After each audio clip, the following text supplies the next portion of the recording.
Hello and welcome back, and that's right, it's another video in my power consumption series. Let's face it, this is now the fourth or fifth video in a series which I'm sure a number of you are going, is he still banging on about this? But frankly, at the moment, at the end of 2022, the cost of power and energy around the world is creeping up in more areas than others. And here in the UK especially, we're looking at our energy bills and going, what is going on over there? So it's becoming more and more of a pressing factor for many of us that are looking at moving away from the cloud and onto our own network attached storage device to think about this device that's going to be on non-stop every single day of the year and how much it's going to cost us in the old lecky bill. So in today's video, we're looking at this. This is Synology's prosumer 6-bay, the SMB solution known as the DS1621 Plus. It runs on a quad-core AMD embedded Ryzen processor, the V1500B, which is a quad-core 2.2 GHz 64-bit x86 processor, along with 4 GB of DDR4 memory. Now, this system we are going to populate with these. These are the Western Digital Ultrastar 10 TB hard drives here. They are enterprise grade and they're going inside this system to give us a lovely amount of storage. Now, full disclosure, I've only got 5 of these drives available at the moment, so we're not fully populating it, but we are running a RAID 5 configuration with 5 of the bays there, which is still pretty hard going and will allow us to have a good 40 terabytes of storage on this system. Now, we're going to be running the system in a number of ways. Once we've completed the RAID, we've got the RAID 5 configuration and the applications installed alongside synchronization and basically the system being ready to roll via our energy monitor here. This device is going to go between this and our mains current. We're going to run several operations on this system to test its power consumption. Now, for a 24-hour period after the RAID is completed and the apps are installed, we're going to be running one virtual machine in Synology's Virtual Machine Manager software. There's a Windows 10 VM, and it's going to be a 1-core, 1 gig VM running there. We're also going to be utilizing 2 Rio-Link IP cameras, a Bullet and a Dome, in Surveillance Station 9, sending recordings to the device for 24 hours. And we're going to be utilizing the Storage Manager to run Smart Test, SMART, on every single one of those drives every hour for 24 hours. Why are we doing this? Because we don't want the system to take a break. We don't want it to go into standby or idle. We want, during that period, the system doing loads. Now, what we are doing right now isn't going to be maxing it out. We're not going to be burning through all 4 of those cores and those 4 gig. But what we are going to be doing is having the system running 24 hours solid, utilizing around 20 to 30% of its hardware utilization there. And hopefully that will give us some indication of what a typical use of this system in a mid-range utilization will be for a solid 24 hours. But of course, most users are never going to use this constantly for 24 hours. It's more likely that when they're utilizing this system, it's going to be for a small portion of the day. If you're a home or multimedia user, you're probably talking 4 to 5 hours at most, a few localized backups, cameras that only send when alerts happen rather than 24/7 recording, stuff like that. So in order to give ourselves a bit of balance, we're also going to do 24 hours of idle on this system. After that initial 24 hours of access that we just described, I'm going to remove the cameras and delete the surveillance software. I'm going to delete and remove the Synology Virtual Machine software, and I'm going to disable all of those scheduled hourly smart tests. Ultimately, on top of all of that, removing the Ethernet LAN cable there, the result's going to be that this system for 24 hours is going to go into idle. That is the mode where the system sits there waiting to be used, ready to go. And that's what we're going to be monitoring, 24 hours of the system in low powered idle mode. That will give us how much power in both utilization and idle is used every hour, every day, every month and every year. And you can work out the ratios based on your utilization. Now, we're also going to be using the tools from the website sus-it to see just how much that power translates to into pounds, dollars, euros and more. So utilizing their average tariffs that they've got online, we'll be able to work out the kilowatt consumption into the price it's going to cost you if you get a system set up in the way that we've done today in your home or business environment. But that's enough of that. Let's make our way over to the results. For me, this is going to be in about 3 days' time. I'm testing this alongside a bunch of other NASs right now for the video series, hence why we're in the same shirt in every one of them. But In 3 days time from now, I'm going to go through the results of this NAS and see how much power was utilised in both case scenarios and just how much that translates to into your electricity bill. So for me, it's going to take 3 days, for you a matter of seconds. Let's fast forward to the results. Okay, so it's been a few days and our tests have completed. As you can see there, I'm just getting ready and set up to go through the results with you. And what were those results? Well, let's bring up our screenshots from earlier.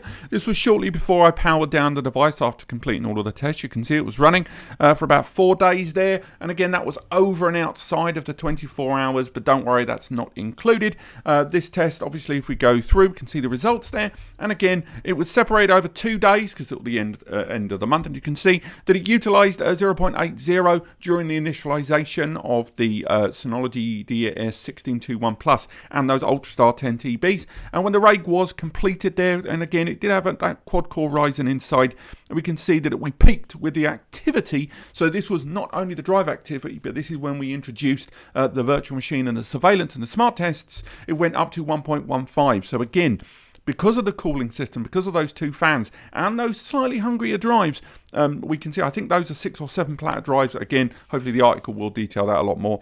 The 24 hours of active, consistent use did push it over the kilowatt line there. And again, when we went into idle, even in idle, these are still quite big drives, these 5 drives in that RAID environment.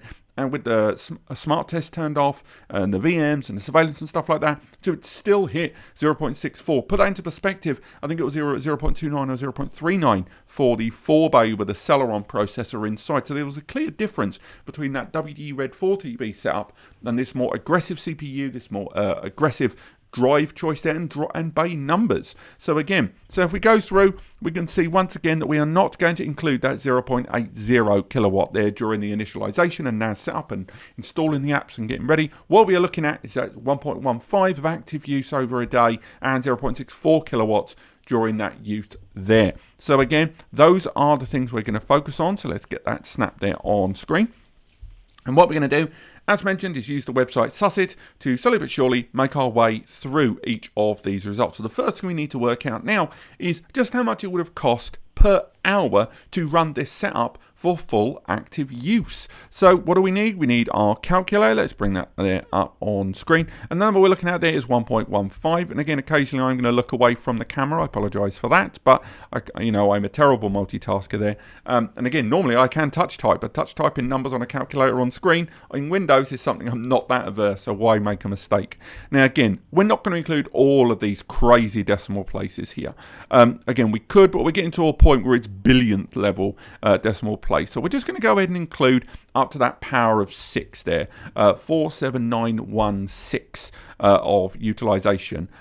So again, that's the number we're going to go for, and this is for the 24-hour active use, but this is per hour. So next thing we want to do is get that calculated into currency for us there. So each of these are different currencies from around the world and average tariffs taken for different times of year. The most up-to-date for each of these 5 regions. These are the 5 most watched regions here on the channel. That's why I'm including them on here. Maybe if you guys are from other regions and you want these included in other videos, do let me know.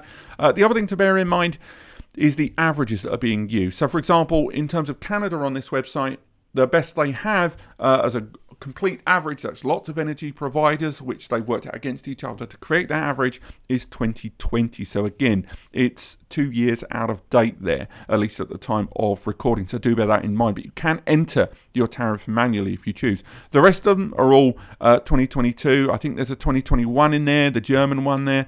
And again, energy prices for America, February 2022, but the most up-to-date there is the UK at October 2022, which I will say right now, at the time of recording, the UK is taking an absolute kicking when it comes to the cost of energy and basically the economic crisis here in the UK as it is. Jolly times, right? So we can look at these numbers. It would have cost 1.63 pence per hour based on that active utilization. And again, the key word there is active. Most users are not going to use it in this fashion constantly. So what we'll do is we'll use my calculator that I've already utilized in other videos and we work out these numbers. So again, we're looking at 1.63 the 0 percentage one there, pop that in, and this is our active use number, and straight away it calculates exactly what that utilization would be based on that number per hour, and it translates it into day, month, and year there, and how much that would cost you. So we're going to go ahead and do each of them. These are all in their own respective currencies, and although they're not going to be showing that on the tally, you can see they're all listed there at the top. So what we can do is slowly but surely enter all of these in for that active use calculation. Next up, Germany. And then we'll go through that active use result. Once again, I know I'm going to say this several times in the video, but do factor in that this is 24 hours of sustained utilization, something most users are not going to do every single day. So it's worth bearing that in mind. And we will do some mixed utilization as well later on. And again, you may also notice that the Canadian figure is always going to be notably lower. I do think it's worth highlighting not only that average that they've got on there is a couple of years out of date, and we could have taken a modern one and just picked one energy provider, but I wanted to use an average. But on top of that, Canada utilizes an astounding amount of renewable energy. So again, their number is always going to look comparatively better in terms of actual energy costs there. So there are our numbers for the 24-hour active use. Unsurprisingly, the UK and Germany, both of which in Europe are being hit by, thanks to many factors, such as the war in Ukraine and other energy kind of separations and things like even Brexit has made its own dent on energy pricing, resulting in them being the highest per year. So 142 pounds per year and 11 quid a month, or 39 pence a day. And again, you ran it all the way along in terms of like dollars, $62 a year, 134 euros in Germany per year, 98 Australian dollars per year, and just 35 Canadian dollars per year. There were the other figures. And don't worry, there is a link in the description to the article that breaks down all of these over here that I'll talk about later on. But once again, 24 hours of active use is by no means indicative of most average users. A lot of users are going to have that system in idle. It's going to be sat there, arms crossed, waiting to be used. So let's find out what 24 hours of idle looks like. And again, I appreciate, 24 hours of idle isn't that realistic either, but don't worry, just stay with me. So we head back onto the chart from earlier, and as you can see there, idle came out at 0.64 during that period. We even disconnected the LAN cable there, so there couldn't be anything to accidentally, or at least externally accidentally, trigger the system too much. So what we do here is, once again, we take that figure for us here, we take that 0.64 and we divide that number by 24. So we have our figure there. And again, I'm not going to include the full extent of that decimal place. I'm just going to go ahead and take that number there, including 2666 to the decimal place. So again, this is less than half of what we saw before. So again, you can definitely see some utilization differences there. Again, apologies for not looking at the camera the whole time. But let's get all of those entered on there, and you'll be able to see those respective figures for each zone. So we'll start entering those into our tally as well. So again, Australians there, once again, absolutely coining it. Well done, guys. And again, we'll pop that there for the Canadians. Australia next. Australia there, we are looking at just over half of a cent for you guys there for that 24 hours of idle. Again, we go to Germany. We're getting closer to a single euro cent there. It should be said to, again, bear that in mind. It's not a whole euro there. Pop that in there. And the US, so we can go ahead and grab that one there for 0.39. Pop that in there. And finally, we can go for the UK. So again, we'll grab that there. Wallop, an incredibly low figure there, but still just shy of a pence. So again, now we've got those calculations calculated here in the 24 hours of idle utilization. And again, unsurprisingly, it does work out significantly lower at £79 a year, $34 a year, 74 euros a year, 55 Australian dollars a year, and just 20 Canadian dollars per year. So again, that breaks down into 22 pence a day, 6.6 pounds a month, and again, 0.9 cents over $2.8. And again, all those calculations are there on screen. But as mentioned, neither one of these is truly accurate to most average users. We still need to use averages. We still need to use, you know, an element of common sense and general overview of users. So I think it's better to look at a 3 against 1 quota there. And by that, what I mean is 18 hours or 3/4 of a day of non-use. That's when you're asleep, when you're at work, when you're at school. Basically, you're not interacting with the device directly. You might be doing a little bit of stuff with it, accessing it remotely for little bits and bobs, maybe the commute, maybe a backup, but you're not really hitting it. And then the other 6 hours I'm averaging out as active. Now, again, you're not going to watch TV for 6 hours solidly. You're not going to use it. But it's the best way we can go with the 3 against 1 there. 1/4 access, 3/4 idle. I think it's quite fair for most users. And that's where we get these calculations, because it uses a lot of the formula we've already created here in the background.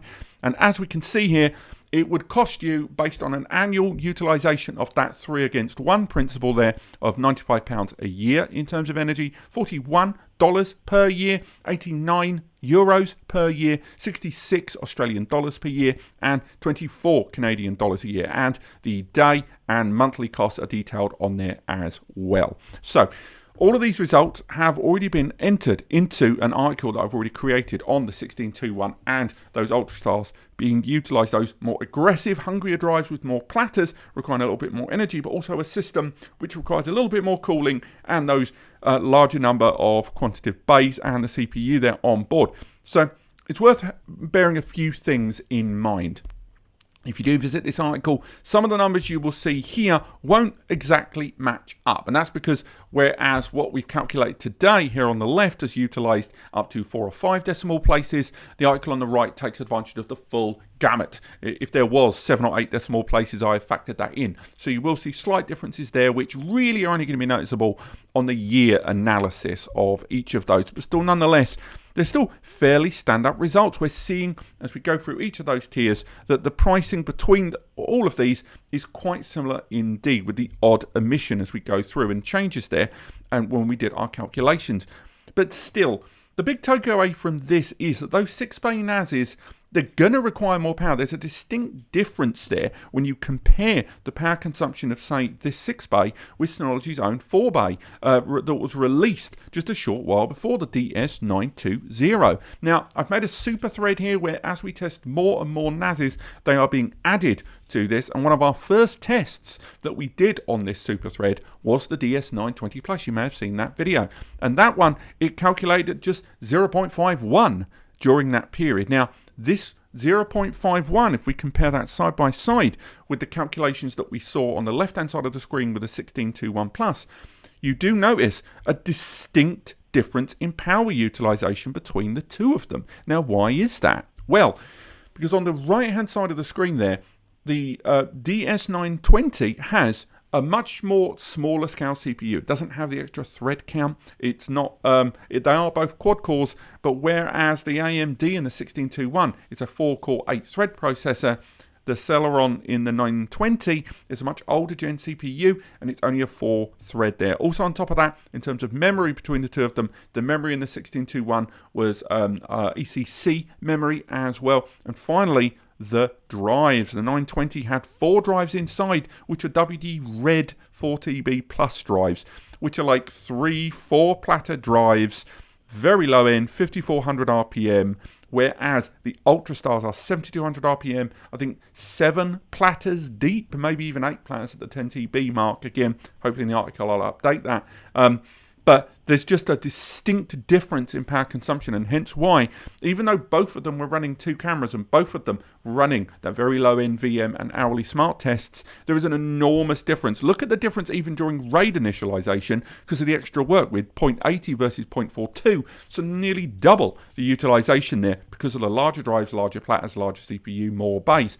And ultimately, this gives you some idea about just about the power difference you have between when you scale things up. But more importantly, when you look at a 6-bay like this, that the 6-bay system there, though extra hardware, where it's neither one thing or the other. It's not a big 8 or 12 bay, but it's not a 4-bay. You end up paying a little bit more for the power, not too much, but still, I do hope this video has helped you understand a little bit of the differences there between utilizing these different NASs and what having that extra powerful hardware at your fingertips can actually mean on the old Lecky bill every month. Now, again, visit this super thread. It's linked in the description, and I'm adding NASs all the time. I'm hoping to get to about 20 NASs this year. It's not the most arduous task, but I have to factor it in around my other recordings and articles and the free advice section and that. So again, I'll try to gradually include these, and as well, of course, include new NASs as they arrive. But still, nonetheless, do check out that article, as more and more NASs from rack mounts to desktops and more are all getting added. But other than that, thank you so much for watching. I hope you found this video helpful. If you have, let me know in the comments. Click like if you have, because as mentioned in my other videos, I do some pretty niche stuff on this channel that isn't going to get a lot of views. And of all of that, this is niche on a niche on a niche. So I need to know whether this is actually worth your time and mine. So your likes or your comments really will help. Do subscribe as we cover more tests, but also the entire subject of data storage, network storage, Thunderbolt, and more here on the channel. You name it, if it's data storage, I'll talk about it. Other than that, thank you so much for watching. Visit the links to all of the resources and hardware used today in the description, and I will see you next time.